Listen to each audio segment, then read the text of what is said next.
Good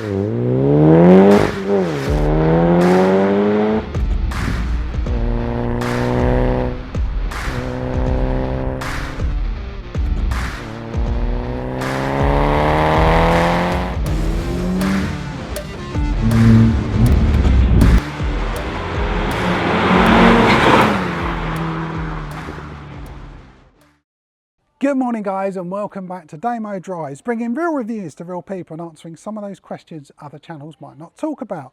Now, a subscriber of mine sent me a message and asked would I like to review his Audi S3. It's not a standard S3, it's very much track focused. Spent something like £35,000 on this thing, so it took me a matter of seconds to say yes please, I would love to drive it. The headline figures on this thing: under the bonnet now we've got 460 brake horsepower, 430 newton meters of torque, a fully forged engine, upgraded turbo, bigger brakes, coilovers, stripped out interior. It's a bit of a serious car this, but I'm sure it's going to be a huge amount of fun. I'd love to take it on track, but around me I don't seem to have one of those, but we've got some wonderful roads. So to start with, the owner's going to take me out for a bit of a spin, chuck me the keys and, well, knock yourself out and go and enjoy the car. But before we get going with the video, please click on the subscribe button and notification bell and you'll be alerted when new videos come out. So before we get going, let's have a look around this car because there's an awful lot done to it. This Audi S3 is a very serious and track focused car, but still usable on the public roads. Under the bonnet we have a 2-litre turbocharged engine which has been rebuilt with forged internals, uprated head gasket and ARP studs. The standard turbo has been replaced with a GTX 2867R turbo, an AEM intake pipe and HRS inlet manifold, upgraded intercooler and a number of supporting engine mods. The ECU then has been remapped by Artec, and it was 265 brake, and impressively it's gone up to 460 brake and 430 foot-pounds of torque. This car has genuine Speedline Turini wheels with the rather brilliant Michelin PS4S tyres, and stopping power has not been forgotten with the front calipers from the Audi Q7 with ECS disc and Hawk Performance ceramic pads, and genuine Audi rear discs with DS2500 rear pads. Handling hasn't been forgotten. It's got Quattro all-wheel drive as standard, but it's now got a Quaife LSD, H&R coilovers, Powerflex poly bushes and upgraded anti-roll bars. The exhaust has been upgraded with the emphasis on performance with a custom stainless Powerflow exhaust system with a removable centre section. Inside the car, the major changes have been a 4-point cage, 4 bucket seats, race harness and a CAE gear shifter. As you can tell, this car means business, so we're going to head out on the road with the owner and see what the car can do, and then he's going to give me the keys so I can experience his slightly mad, highly modified Audi S3. Just hear that. Goodness me.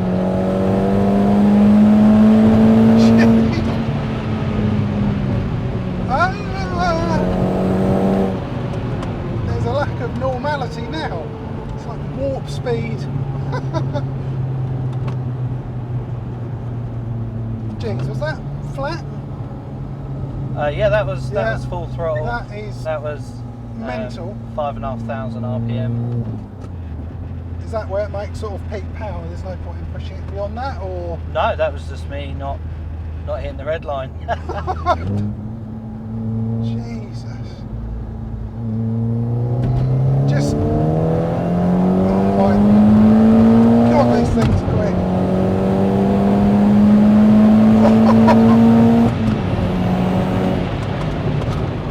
All brakes are very good, so we've got uprated Q7 brakes on this. That's right, yeah, with ECS 2-piece rotors and Hawk Performance ceramic pads. On the rear is a standard Audi disc with DS2500 Frodo rear pads. It's often the worry, isn't it? People get cars that go quicker but then don't think about stopping. Yeah, so everyone tunes bigger turbos, exhaust systems, and then they forget that they actually need to brake one day. You're suddenly on your favourite track day, you normally hit an apex at 60 and all of a sudden you're doing 120 because you've tuned the hell out of it and you go, oh dear, yeah, you forgot to there's stop. a gravel trap. So the bigger the brakes on your car, the faster your car is, because obviously you can hold more consistent with your braking. You're not going to get brake fade, you're not going to boil the brake fluid, which is what brake fading is. It's having the happy medium. It gives you that confidence, I suppose, in the car. 100%. Like I said, there's no point in having loads of power if you're nervous about using it because you can't stop. Yes.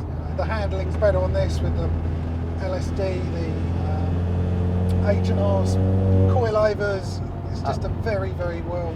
Yeah, uprated anti-roll car. bars, obviously. It's got the strut brace, the cage, all contributes towards the handling of the car. The rattle doesn't, which is quite annoying.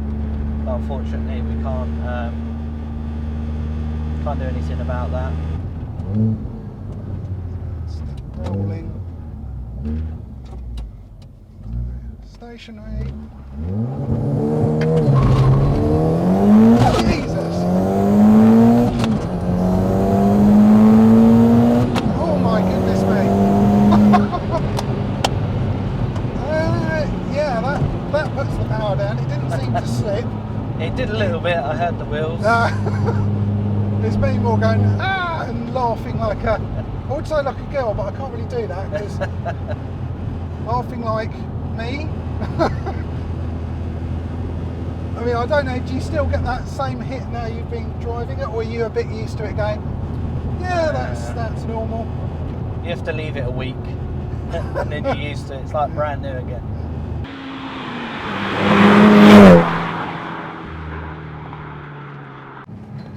So I've been handed the keys now, I've been shown what this car can do. I don't think I'm going to push it anywhere near that because this thing is an absolute weapon. It is so fast, it's just ridiculous, but put a huge grin on my face. So I'm looking forward to taking this probably about halfway to what it's actually capable of. At the moment, I think the biggest problem for me was getting into these seats. The COVID lockdown has meant that I've learned to be really good at cooking and also really good at eating, which is a real problem. So I've squeezed myself just about into this car, and we'll go out onto the roads in a second.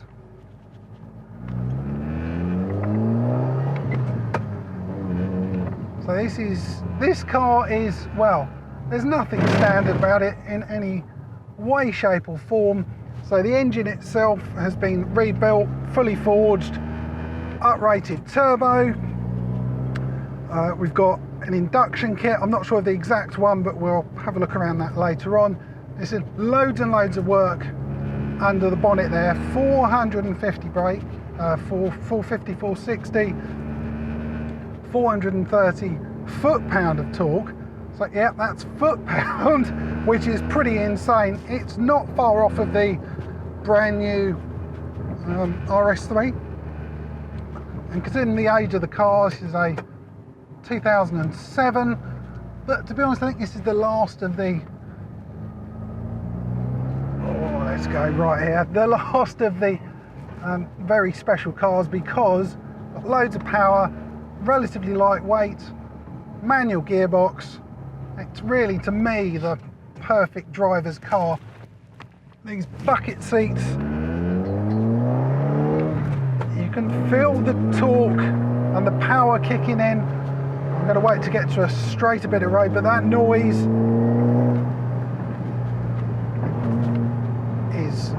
it's nippy.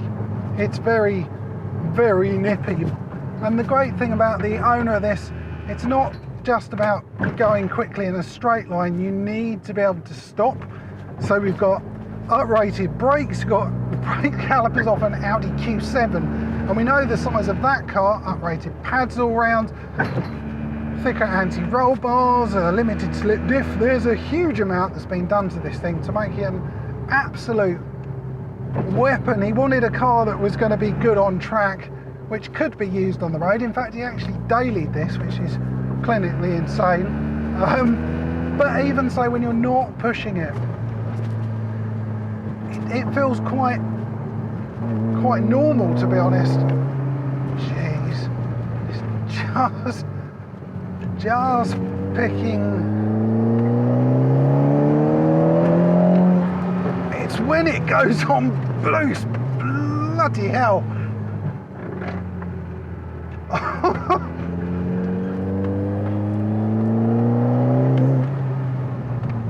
Wow.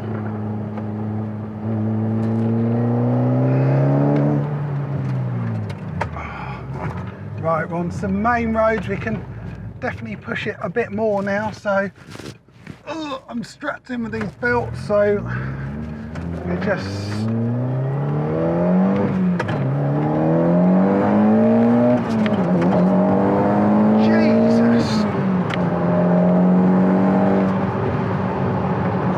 goodness me. Oh my god, this thing's fast. Oh, brakes are oh my word. Keeps pulling like an absolute freight train, this thing.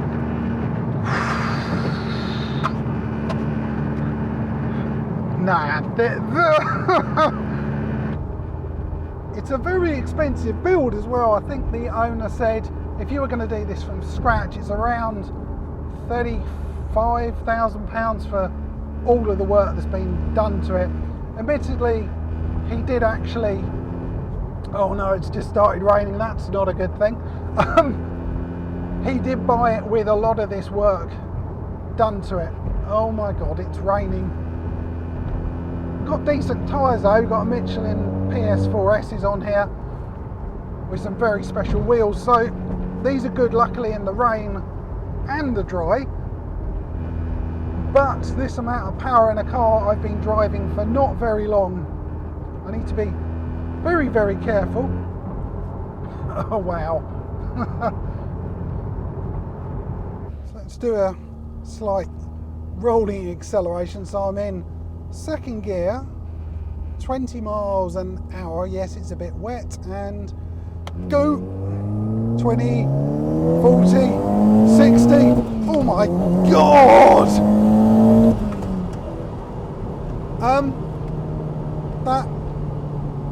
That was lively. That's progressed quite well. 450 or 460 brake will do that. Oh my goodness me.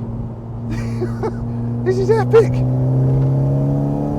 Oh, what a car. Now we've slowed down slightly, we can calm down. I can understand the appeal of this. Is absolutely brilliant. I drove the owner of the B Road Hunting Club, his Mini, which is heavily modified, which was absolutely awesome. I'll put a card up there if you haven't seen that. That was fast, very loud, a different sort of proposition to this car, but this has got so much more power, and also it's got the security of being all-wheel drive. Oh, let's have a go at this acceleration business again. Let's. So we're stopped.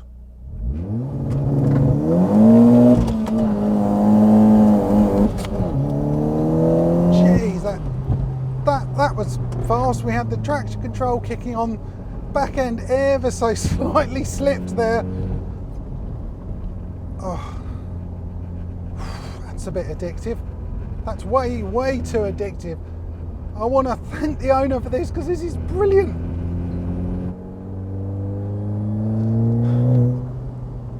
Anyway guys, I've got to take this car back. I don't want to. I want to drive it for hours and hours, because it is just utterly brilliant. It's putting a huge grin on my face. The adrenaline is pumping, and hopefully you guys have enjoyed this video as much as I have driving it. I hopefully have got some of the amazing experience of this car across to you. I've got to drop it back, unfortunately. No, I'm not going to give it back.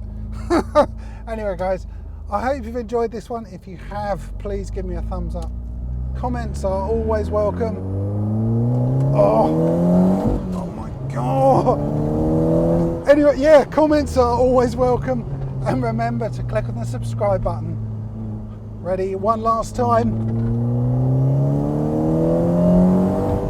Oh, yeah.